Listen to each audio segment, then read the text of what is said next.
Medical college में जो कुछ भी धर्मांतरण के नाम पे हो रहा है, डॉक्टर रमीज की बात करें या उनके नेटवर्क की बात करें, एक सवाल फिर आ गया है कि आखिर ये धर्मांतरण का नेटवर्क बढ़ता क्यों जा रहा है, उस पर किसी तरीके की रोक सफल क्यों नहीं हो रही है। आपसे ही शुरू करेंगे। आप कह भी रहे थे कि इस पे आप बोलेंगे, क्या बोलेंगे? देखिए, किसी भी अगर हम किसी से विवाह कर रहे हैं वो इस वजह से कर रहे हैं कि हम उसका धर्मांतरण कराएंगे, तो ये अपने आप में एक देश के लिए बहुत चिंता का विषय है कि हम किसी से इसलिए विवाह करें कि हम उसका धर्मांतरण कराएंगे। तो इसको तो रोकना चाहिए, निश्चित तौर पे रोकना चाहिए। जो पकड़ है वो गहरी है या फिर कहीं ना कहीं हम कमजोर हैं उसको रोकने में? साजिशें गहरी हैं। कमज़ोर तो भारत का कभी कोई नागरिक कमज़ोर नहीं रहा, लेकिन साजिशें गहरी हैं। उन साजिशों को रोकना हमारी जिम्मेदारी है। सरकार अगर फेल हो रही होती तो जिस तरीके से आज उत्तर प्रदेश में कम से कम 17 ऐसे केस हैं जिनमें जो है 17 जिनका खुलासा किया गया। और अभी आपने देखा होगा जहांगीर बाबा का केस, जिस तरीके से आपने देखा होगा कि बहुत बड़े पैमाने पर ये रैकेट चल रहा था। ये असल में होता है कि फॉरेन से कुछ ऐसे कट्टर संगठन जो पैसा देते हैं धर्मांतरण कराने के लिए, और उसी वजह से ये काम होता है। लेकिन इसको कहा जाए कि सुनियोजित तरीके से इसमें विपक्ष भी पूरी तरीके से शामिल रहता है, क्योंकि वो चाहता है कि दूसरे के धर्मों को कमज़ोर करके हम उस पर अपना आधिपत्य स्थापित करें, हम उनके बलबूते जो है सरकार चलाने का काम करें, हम उनका इस्तेमाल करें। और उसी के जो पटापेक्ष में ये कहानी जब सामने आती है तब जाके मामला खुलता है कि यह है क्या। हम कह रहे हैं कि आप लव जैसे करना आप चाहते हैं तो आप अपनी सच्चाई जो है वो मत छुपाइए। मैं शमसी आज़ाद हूँ तो मैं शमसी आज़ाद हूँ। हमको शंभू बनने की ज़रूरत नहीं है, या कोई शंभू है उसको शमसी बनने की ज़रूरत नहीं है। प्यार एक ऐसी चीज़ है कि वो किसी जाति में, किसी मज़हब में, किसी धर्म में बंद कर नहीं हो सकता। किसी से भी किसी को प्यार हो सकता है, किसी से भी किसी को लव हो सकता है। लेकिन जो अपनी सच्चाई आप उसको बताइए। सामने वाला अगर आपके धर्म को स्वीकार कर रहा है तब आप उसके साथ रहिए, ना कि उनके साथ 3 साल 4 साल के बाद उनका शारीरिक शोषण करने के बाद, उनसे पैसे हटने के बाद उनको ब्लैकमेल करिए आप कि नहीं भाई आप हमारे धर्म में आ जाइए। तो ये कतई जो है जायज़ नहीं। हमारे इस्लाम में इस तरीके की ज़बरदस्ती जो है ये कहीं से जायज़ नहीं। हमारे इस्लाम बहुत मोहब्बत और प्यार का सबूत देता है। न तलवार से इस्लाम फैला है और न जिहाद से फैला है, कुर्बानियों से फैला और मोहब्बत से फैला है। तो हम यही चाहते हैं कि ये संदेश जो है पूरी दुनिया में आपके चैनल के माध्यम से जाए कि इस तरीके की भावनाएं जो लोग रखते हैं उनको पूरी तरीके से समाज को चाहिए कि उनका बहिष्कार करें, और सरकार को चाहिए कि इसके खिलाफ सख्त से सख्त कानून लाए। और उनका जिस तरीके से अपराधियों का घर बुलडोजर से गिराया जाता है, उसी तरह ये धर्मांतरण कराने वाले लोगों का, इस तरीके की जो ओछी मानसिकता के लोग हैं, उनको सजा देना चाहिए। आखिर आपकी राय क्या है इस पूरे मसले पे? देखिए, किसी को भी, जैसे कि अभी शमशी भाई ने कहा है कि कोई भी चीज़ अगर कहीं पे लव है या प्यार है तो उसमें छुपाना नहीं चाहिए। और लव जिहाद या जो भी है तो उसमें जो है इंसान को कुछ भी है, कहीं भी प्रेम हो सकता है, कहीं पर भी जाएगा, तो उसमें कोई चीज़ छुपा के नहीं करना चाहिए। और रही बात ये कि अगर कोई भी दोषी है या किसी भी धर्म का हो तो उसको सज़ा मिलेगी, किसी प्रकार का भी हो। इस पर लगाम क्यों नहीं लग रही है? इतने साल से सरकार प्रयास कर रही है, कानून बना रही है, लेकिन कहीं ना कहीं से निकल रहा है मामला। देखिए, कानून चिंता का विषय है। हाँ, चिंता का विषय है। सरकार अपना जो है काम कर रही है, लेकिन जो है अब अगर जुर्म करने वाला कोई जुर्म कर रहा है, अगर वो सरकार की निगाह में आता है तो उसको, दोषी को सज़ा ज़रूर मिलती है। अगर कोई दोषी है उसको सज़ा ज़रूर मिलेगी। ऐसा नहीं कि सरकार के संज्ञान में आने के बाद उसको सज़ा नहीं मिलेगी। ऐसा है कि आप देखिए, जहाँ पर जो है लव जिहाद का मसला होता है, तो लव माने होता है प्यार, जिहाद माने होता है अपराध। प्यार के साथ अपराध को नहीं जोड़ा जा सकता है। दूसरी चीज़ रही ये जिस तरह के लोग पकड़े जा रहे हैं, भारतीय जनता पार्टी की सरकार में इस तरह का केस उजागर हो रहा है। अभी तक ये सारी जो गवर्नमेंटें थी, इससे पहले जो थी, ये केस कभी उजागर नहीं होता था। ये सारी चीज़ें निकल के आ रही हैं और ये बहुत बड़ा अपराध है। एक जो है प्यार के ऊपर एक काला धब्बा लगाने का काम है, और ये बिल्कुल जो है चीज़ गलत है। जो लोग नाम छिपाते हैं, आपने सही कहा कि लव जिहाद, प्यार में वो नाम छिपा लेते हैं और जिहाद वो अपनी करते रहते हैं, जो उनके मन में चल रहा है धर्मांतरण का, नेटवर्क का। देखिए, ये अपराधी किस्म के मानसिकता के लोग होते हैं। एक कहावत है, भूख न देखे दाल भात, नींद न देखे खुर्रा घाट, और प्यार न देखे जात पात। आप प्रेम कर रहे हैं किसी से, आपको मोहब्बत है, चाहे वो लड़का हो लड़की हो, उसको अपना धर्म नहीं छुपाना चाहिए। और धर्म छुपा के आप अपराध कर रहे हैं, इसके मतलब आपकी मानसिकता जो है एक कट्टरपंथी सोच आपकी है, जो कि आप उसको अपने कब्जे में करना चाहते हैं। और ये चीज़ एकदम सरासर गलत है। और बाबा जी की हुकूमत में इस चीज़ के ऊपर जो है बुलडोज़र क्या हंटर चलने का काम चल रहा है और होता रहेगा। जब ये कट्टरपंथी सोच है तो कैसे कामयाब हो रही है? कौन लोग कामयाब होने दे रहे हैं? देखिए इसमें बहुत से हैं लोग और इसमें विपक्ष के भी लोग हैं, तमाम लोग ऐसा कि जो इस तरह का माहौल बना के हमारी सरकार को बदनाम करने का काम कर रहे हैं। और जैसे कि हमारे वाकिफ़ भाई ने कहा कि जहाँ पर अगर प्यार है या लव है तो वहाँ पर झूठ नहीं चलता। भाई अगर कोई भी प्यार कर रहा है तो प्यार का मतलब ये है कि उसमें सच्चाई है। अगर हम मुसलमान हैं या कोई हिंदू है तो एक दूसरे के बारे में सब कुछ क्लियर होना चाहिए। और प्यार करना कोई जुर्म नहीं है, लेकिन सबको अपना अधिकार है। लेकिन जिहाद उसमें किसी एक मतलब से किसी से फ़ायदा उठाना, उसको बाद में डरा धमका के नाजायज़ उससे कोई संबंध बनाना, तो वो बहुत बड़ा अपराध है। इसका हम लोग जो है कड़ी निंदा करते हैं और विरोध करते हैं इसका। धर्मांतरण का कोई अंत देखते हैं आने वाले समय में कि खत्म हो जाएगा? लोग जो जिस तरह जो है कार्रवाई हो रही है, ऐसा नहीं है कि मतलब जो है इसके ऊपर जो लोग इस तरह से अगर अपराध कर रहे हैं तो उनके खिलाफ जो है मुहिम चल रही है और आगे इनके खिलाफ कड़ी कार्रवाई होगी। इसलिए आगे कोई अपराध नहीं करेगा, ऐसी उम्मीद लगा सकते हैं। इस तरह की घटनाओं से न सिर्फ धर्मांतरण पे लगाम लगेगी, रोक लगेगी, बल्कि कहीं ना कहीं सरकार भी ऐसे मामलों को और प्राथमिकता के साथ या और गहराई के साथ पकड़ेगी, नेटवर्क को तोड़ेगी। देखिए ऐसा है कि जो है प्रदेश के अंदर बाबा की सरकार जब से आई है तो ये सारी चीज़ें उजागर हो रही हैं। इससे पहले जो है ये सब चीज़ें उजागर नहीं होती थी और ये अपराध बढ़ता चला जाता था। आज बाबा जी की सरकार में ये सारी चीज़ें के ऊपर जो है बुलडोज़र भी चल रहा है। ऐसे लोगों की जो है ढूंढ के उनको उसका अपराध की जो है इनको सज़ा भी दी जा रही है। और ये आपको क्या लगता है उत्तर प्रदेश इस तरह के धर्मांतरण के अपराधों से कब तक निजात पा जाएगा? कोई आपको समय सीमा या ऐसा लगता है? देखिए बहुत सी चीज़ें ऐसी हैं कि ख़त्म हो चुकी हैं बाबा जी की गवर्नमेंट में, और आने वाले टाइम में ये पूरी जो है जड़ से सारी चीज़ें साफ़ हो जाएंगी।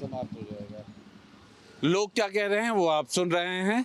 सियासी चौक में लोगों की बात को आप तक पहुंचाया है। केजीएमयू धर्मांतरण केस की जांच जैसे जैसे आगे बढ़ रही है, नए नए खुलासे निकल करके सामने आ रहे हैं और जांच का दायरा भी लगातार बढ़ता जा रहा है। मुख्य आरोपी डॉक्टर रमीज मलिक के बारे में बड़े बड़े खुलासे हो रहे हैं। कहा जा रहा है कि वह छांगुर बाबा की तरह एक संगठित गिरोह का हिस्सा है। यह गिरोह बहुत बड़ा है जिसके तार जाकिर नाइक से जुड़ते हैं, जिसके तार दिल्ली में बम ब्लास्ट के मामले में आरोपी डॉक्टर शाहीन के भाई से जुड़ते हैं। तमाम लोग कानपुर के हमारे साथ में, उनसे बात करते हुए जानने की कोशिश करते हैं कि किस तरीके से अवैध तरीके से कराए जाने वाले धर्मांतरण की जड़ें भारत में गहती होती जा रही हैं और क्या वजह है कि सरकार इस पर रोक नहीं लगा पा रही। भाई साहब पहले आप बताइए क्या वजह है, आपको लगता है कि धर्मांतरण की जड़ें लगातार देश में गहरी हो रही है और सरकार इस पर रोक लगाने में असफल साबित हो रही है? दरअसल इसलिए सफल असफल हो रही है कि जो अपने ही देश में लोग गद्दार रह रहे हैं, यहीं का खाते हैं, यहीं की गद्दारी कर रहे हैं, बाहर के एजेंसियों से मिलकर यहीं के धर्म परिवर्तन का काम कर रहे हैं। इसे डॉक्टर जमील नहीं कहेंगे, इसे देशद्रोही कहेंगे। इसका नाम लेने में शर्म आती है। इस देश में रखिए इसके बारे में गलत सोचता है, इसको तो फांसी की सजा होना चाहिए। कितनी जड़ें गहरी हैं धर्मांतरण की देश में और क्या वजह है कि देश की सरकार इस पर लगाम नहीं लगा पा रही है? देखिए इनका एक टारगेट है, इनका एक विचारधारा ही इनकी जुड़ी हुई है कि हमारे भारत में इनको कैसे किसी भी तरीके से कभी लव जिहाद के मामले में करेंगे, कभी धर्म परिवर्तन करा के मामले में करेंगे। मतलब इनका एक ये एजेंडा बन चुका है और इसमें कई एजेंसी है जो इसको फाइनेंशियली मजबूत भी करती है और ये हर जगह मतलब अपना ये पैर मतलब पूरी पैर जमा चुके हैं वहाँ पे। और इस तरीके से जो छोटे गरीब परिवार के तबके के लोग होते हैं उनको धर्मांतरण करने पे ये लोग मजबूर कर देते हैं। कभी पैसे के लालच देते हैं या कभी किसी शादी विवाह मतलब कुछ ऐसी प्रक्रिया डालते हैं इनके अंदर कि वो लोग धर्मांतरण करके हमारे मतलब हिंदू धर्म से जितने भी गरीब व्यक्ति हैं उनको जो है लाइन अप करके इनको कंट्रोल करते हैं। लेकिन सरकार को इस पे कड़े कदम उठाना चाहिए कि ऐसे व्यक्तियों को निगरानी में रखना चाहिए या तो एक ऐसा कानून बनाना चाहिए कि अगर इसमें कोई भी व्यक्ति हो जो दोषी साबित हो उसको दंडित करके इसको खत्म कर देना चाहिए। बिल्कुल तरीके से कानून का राज इस पे बना देना चाहिए। ऐसा पहली बात तो ये जो विदेशों से जो फंडिंग आ रही है इनमें जो सबसे पहले जो है रोक लगनी चाहिए, क्योंकि जो सबसे मेन चीज है वो है विदेशों से पैसे आना। जो पैसे आके और जो इन लोगों को काम धंधा तो कुछ करना नहीं होता है। ये लोग जो लड़के होते हैं ये लड़कियों को जो है फंसाना और उनसे बातचीत अच्छी करना, उनको पैसों के कोई पैसे आ रहे विदेश से और उनको जो मिल रहा है पैसे 5,000 10,000 किसी को 20,000 किसी को 25,000, जैसे वो लड़की फंसाएंगे उससे उनको पैसे मिल रहा है। उससे वो जो है उन्हीं पैसों को खर्चा करके वो लड़कियों को फंसाते हैं। उसके बाद से उनका धर्मांतरण करवाएंगे, शादी करेंगे, बच्चे पैदा करेंगे, फिर उनको छोड़ेंगे और फिर दूसरी जो है क्लाइंट ढूंढेंगे। वो उनका काम ही यही है। तो सबसे पहले ये मेन जो चीज है कि जो भी विदेशों से पैसे आ रहे हैं जो हवाला से और भी बहुत सारी चीजों से उनके पास आ रहे हैं, तो इन पर सबसे पहले जो है कानून बने और कठोर से कठोर इस पर जो है दंड हो। रोक क्यों नहीं लग पा रही इस मामले में? रोक इसलिए नहीं लग पा रही क्योंकि ये जो होता है चोरी छुपे होता है, चोरी छुपे होता है, किसी को पता ही नहीं। वो अपना नाम बदल लेते हैं, नाम गुड्डू है, बबलू है, पप्पू है, अपने नाम चेंज करते रहते हैं। इसलिए हमारे घर की जो गरीब तबके की बेटियां हैं या बच्चे हैं, उनको चोरी छुपे उन्होंने लब में फंसा लेते हैं, उसके बाद लब विवाह करा देते हैं। भाई जब असल बात पता चलेगी, नाम ही ये लोग चेंज कर लेते हैं अपना। सबसे बड़ी बात, जब लब करते हैं तो लोग नाम ही चेंज कर लेते हैं, तो कैसे पता चलेगा आप बताइए। रोक कैसे लग सकती है? क्या लगता है सरकार ऐसा क्या करे जिससे इस पर रोक लग जाए? सरकार को इसमें एक कमेटी बनानी चाहिए, जांच करनी चाहिए इसकी, तो पता भी चले कैसे हो। बड़े संगठित गिरोह के नाम भी सामने आते हैं। छांगुर बाबा का नाम सामने आया, वो बड़ा गिरोह चला रहे थे, फंडिंग बाहर से हो रही थी। क्या आपको लगता है कि ऐसे मामलों में फंडिंग बाहर से की जाती है? बाहर से तो फंडिंग होती है, इनका पैसा कहाँ से आता है ये बताइए आप। पहले पैसा ही इनके पास आता है बाहर से पैसा आता है, तो ये लोग लब्याज करते हैं, तो छोटी छोटी बच्चियों को बिगलाते हैं। गरीब है जैसे बच्चे, इनके पास नहीं है, उनको धीरे से बिगड़ाना, प्यार के जाल में फांसना, यही सब इनके काम ही है। शुरू से इनको पढ़ाया जाता है, लिखाया जाता है, यही करते हैं ये लोग। तो आप बताइए ऐसी कौन सी मानसिकता है जिसकी वजह से लोग लव जिहाद करते हैं और क्यों इस पर रोक नहीं लग पा रही? भाई देखिए, ऐसा है, इन सबका माइंड सेट रहता है कि हमें, अब माइंड सेट इसलिए रहता है कि हमारे ही गली मोहल्लों में आते हैं, पहले अपनी पैड बना लेते हैं, हमसे दोस्ती करेंगे, उसके बाद जो है पूरा माइंड सेट करते हैं कि उनका टारगेट रहता है कि हमें इस मोहल्ले में क्या करना है, यहाँ तक इसको टारगेट बनाना है, ठीक है ना। और इनको बाकायदा पूरा बिल्कुल इनको पूरी शिक्षा दी जाती है भाई, चाहे ये पढ़े लिखे हो चाहे जाहिल हो। अगर ये पढ़ लिख गए तो पढ़ लिख के जितने भी अगर आतंकवादी, आप इतिहास उठा के देख लो, जितने भी अगर माइंडसेट लोग मिलेंगे तो इनमें अधिकतर कोई इंजीनियर होगा, कोई डॉक्टर होगा। भाई पढ़ लिखने के बाद इनका ब्रेन वॉश हो जाता है कि हमें लव जिहाद करना है। हमें कैसे जो है यहाँ पे जो है एक लड़की को लेके आते हैं, फिर उसका हलाला कराते हैं, उसके बाद फिर ये बोलते हैं कि भाई ठीक है अब इनसे 10 बच्चे पैदा होंगे, 10 बच्चे से फिर ये अपनी ताकत बढ़ाएंगे। ये तो इनका सिर्फ एक रोग, एक मतलब यही सेट हो सकता है मामला कि इनको सिर्फ अपने दर कभी ना बैठाने इनको। और क्योंकि इनका जो है इतिहास यही रहा भाई, आप इतिहास उठा के देख लो, इनके जितने भी मुगल रहे हैं सब में एक एक नहीं 10-10 रानी रखी है, 20-20 रानी रखी है, 100-100 बच्चे पैदा करें भाई, इनका टारगेट ही यही है। लव जिहाद के मामले रुक नहीं पा रहे हैं, लगातार बढ़ रहे हैं और क्योंकि लगातार इसमें फंडिंग के मामले भी सामने आ रहे हैं। ऐसे में देश की सरकार क्या कर रही है? इसमें देश की सरकार को पूरी तरह से कानून गठित करके इस पे पूरी तरह से बैन करना चाहिए, इन लोगों पे जो भी हो अपने देश में सुरक्षित करना चाहिए। और फंडिंग में तो बिल्कुल रोक होनी चाहिए, इसमें बिल्कुल नहीं कि नज़र में वो बिल्कुल उसको देश में बिल्कुल रहने का अधिकार नहीं है।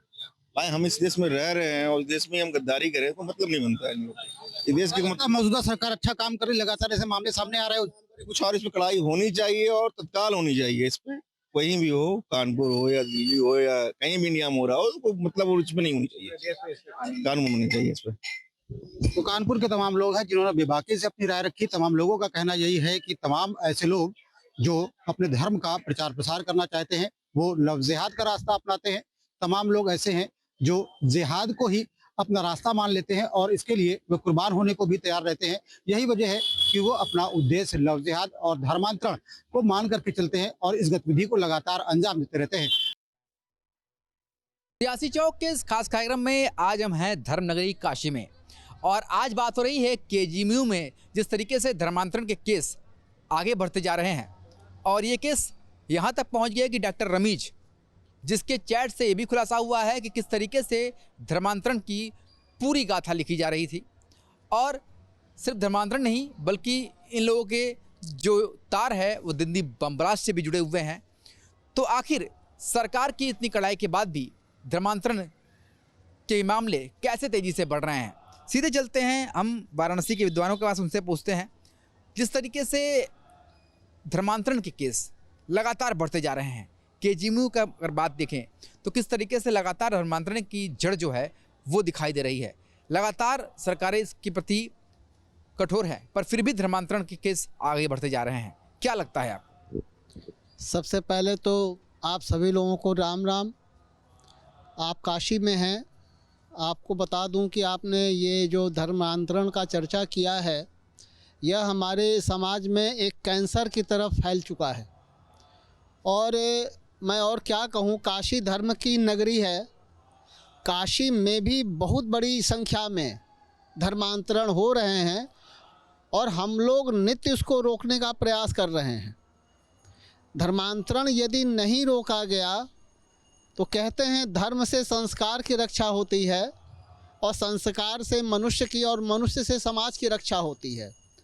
तो ये मनुष्यता और मनुष्य पे आघात है, बहुत बड़ा आघात है। और अगर इस पे मैं ये कहना चाहता हूँ कि सरकार के साथ हम सभी लोगों को उसके लिए आगे आना होगा, क्योंकि बिना हम लोगों के आगे आए ये पूर्ण रूप से इस पे अंकुश लगाना मुश्किल हो जाएगा। क्या लगता है आपको, जब इस तरीके के लोग पढ़ने लिखने के बाद भी इस तरीके काम कर रहे हैं, ये कितना समाज के लिए खतरनाक है? ये समाज के लिए, जैसा गुरुदेव ने बताया हमारे, कि समाज के लिए कैंसर है और ये सही बात है। और कैंसर का इलाज सिर्फ अगर सही तरीके से उसका सही इलाज ना हो तो नहीं हो सकता है। इसलिए इस पे सरकार को बहुत कड़े रूप से इस पे प्रतिबंध लगाना होगा और इस पे एक कठोर कार्रवाई करनी होगी हर किसी के साथ जो भी इस मामले में हो जुड़ा। क्या लगता है आपको, धर्मांतरण के ये जो केस धीरे धीरे आगे बढ़ रहे हैं, ये पढ़े लिखे डॉक्टर जैसे लोग इसमें शामिल हो जा रहे हैं और न सिर्फ शामिल हो रहे हैं बल्कि देश विरोधी ताकतों के साथ भी दे रहे हैं, ये कितना खतरनाक है? और सरकारें लगातार प्रयास करने के बाद भी रोक नहीं पा रही। ये हमारे यहाँ घुन पैदा हो गया है, जैसे कहते हैं ना कि किसी भी राशन या किसी जगह पे एक घुन घुसता है। भाई साहब ने बीमारी का नाम लिया, ये घुन है जो धीरे धीरे पूरे सृष्टि को खाते जा रहे हैं। बच्चे माँ बाप के स्कूल जैसे जाते हैं ना, तो हम माँ बाप स्कूल बस से आज इंग्लिश मीडियम में बड़ा है, बच्चों को पढ़ाना चाहते हैं, खाली बच्चों को बस में बच्चा मेरा वहाँ क्या जाके कर रहा है, क्या पढ़ाई कर रहा है, वो क्या कर शिक्षा ग्रहण कर रहा है, हम इस पर ध्यान दें। मेरा काम एक है कि हम महीना का फीस जमा करते हैं। इसी तरह जितने भी मस्जिद मंदिर कहीं भी अगर पढ़ाई हो तो उसकी शिक्षा क्या हो रही है, कहाँ है, कौन है, कहाँ से, इसका वेरिफिकेशन होना बहुत जरूरी है। जिनको आगे बढ़ाना है वही अगर धर्मांतरण के केस में अपने आप को शामिल कर ले। नहीं, इसके लिए तो सरकार को भी सख्त कदम उठाने होंगे और समाज को भी सख्त कदम उठाने होंगे। सरकार प्रयास कर रही है, यदि हमारे पड़ोसी या ये जान रहे हैं कि यहाँ ये कार्य हो रहा है और मौन बैठे हुए हैं। आज सबसे बड़ा कारण ये है कि किसी भी संस्था में, केजीयू में आपने कहा, या जहाँ भी धर्मांतरण हो रहे हैं उसके पड़ोस में लोगों को पता है और वो चुपचाप बैठे हुए हैं, मौन धारण किए हुए हैं। यह भी सबसे बड़ा रोग है। और जब तक लोग चुप्पी तोड़ करके सामने नहीं आएंगे, जब तक जागरूकता नहीं आएगी, तब तक इसको रोकना अकेले सरकार के लिए असंभव है। गुरुजी, ये बताइए कि आप तो पूजा पाठ भी कराते हैं, तो जाहिर सी बात है अब अच्छी बात लोगों को बताते हैं, पर जब ये सुनने आता है कि एक डॉक्टर जैसा व्यक्ति वो धर्मांतरण के केस में लगा हुआ है, जबकि उसको समाज को सही दिशा दिखानी चाहिए, कितना मन को आघात होता है? बहुत मन को आघात तो बहुत होता है। इससे तकलीफ भी होती है कि ऐसे ऊंचे पद पे होके ऐसा कर्म ये लोग कर रहे हैं। ये बहुत निंदनीय है और ये नहीं होना चाहिए हमारे देश में। समाज में जिस तरह से घटनाएं हो रही हैं उस हिसाब से माना हाथ बहुत होता है। क्या लगता है यूथ जो है क्या सोचता है इस तरीके के, जब लोग धर्मांतरण के केस में अपने आप को शामिल कर लेंगे तो आखिर लोग विश्वास कैसे करें, क्या मन में चलता है? हम लोगों के मन में यही चलता है कि हम लोगों का सरकार का बहुत ही दिल से, शरीर से, तन मन धन से सहयोग करना चाहिए और सरकार के साथ साथ हर घर को ये चाहिए कि अपने बगल वाला कौन है, क्या है, कैसे है, इसकी जानकारी हमें होनी चाहिए। कोई भी आ रहा है, हमारे बगल से आ रहा है, चला जा रहा है। पहले के समय में होता था कि कोई गली में नया आदमी गुजरता था तो लोग पूछते कि आया है, फलाना आया, किसके आया है। आज हम लोग कोई चीज़ नहीं, सब अपने अपने कार्यों में व्यस्त है और सब चीज़ की जिम्मेदारी हम लोग थोपते हैं सरकार पर। सरकार पर क्यों थोपे? हमारा भी तो कोई कर्तव्य है, तो हमें अपनी कर्तव्य निभानी चाहिए। और इस तरह का कार्य हो रहा है तो ये बहुत गलत है। इसमें सरकार नहीं, सभी लोग दोषी हैं जो इस चीज़ को जान के भी अनजान बने। अब बगल में गलत काम अगर उसके बगल वाला नहीं बताया तो इसमें सरकार दोषी नहीं है, वो बगल वाला दोषी है। सबको जागरूक होना पड़ेगा। सिर्फ सरकार के भरोसे हम नहीं बैठ सकते, बल्कि सरकार तो सपोर्ट कर रही है, पर सरकार के साथ आम आदमी को भी कमर कसनी होगी, तभी इस तरीके के लोग जो धर्मांतरण करना चाहते हैं वो बेनकाब होंगे और समाज जो है मुख्य धारा में चल सकेगा।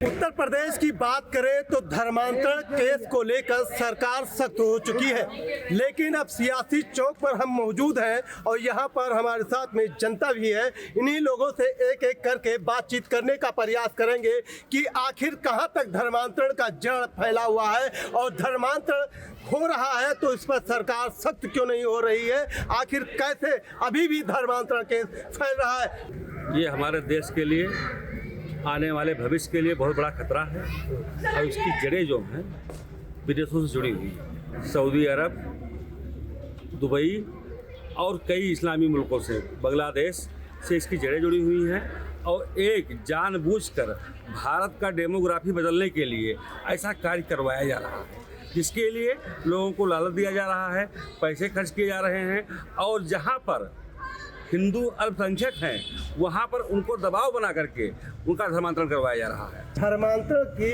केस है, सरकार इससे सख्त है, फिर भी क्यों नहीं धर्मांतरण रुक रहा है? सरकार हमारी इस पे बहुत सख्त है, लेकिन इसके स्लीपर सेल जो है हर गली हर मोहल्ले में छुपे हुए हैं। वो अंदर ही अंदर बिना किसी जानकारी के लोगों को लालच दे करके और हमारी बहन बेटियों को बहला फुसला करके ऐसा कार्य कर रहे हैं। लेकिन सरकार इस पर सख्त है, जहाँ तक सरकार को जानकारी होती है उनके ऊपर कार्रवाई भी होती है। देखिए, धर्मांतरण की जड़ें जो है बहुत गहराई तक हैं, लेकिन आप ये जानिए हिंदू उदार है और हिंदू उदार होता है वो उनके बहकावे में आ जाता है। लेकिन जब से माननीय योगी जी और मोदी जी की सरकार बनी है, हिंदू बहकावे में जरूर है, लेकिन हिंदू के साथ जैसे जब वो लब जिहाद का केस करते हैं और महिलाओं बेटियों को जो है अपने बातों में फंसा के और जैसे उनका धर्म परिवर्तन कराने का काम करते हैं, वहीं हमारे योगी और मोदी जी की पुलिस खड़ी होके और उनके मंसूबों को नेस्तनाबूद करने का।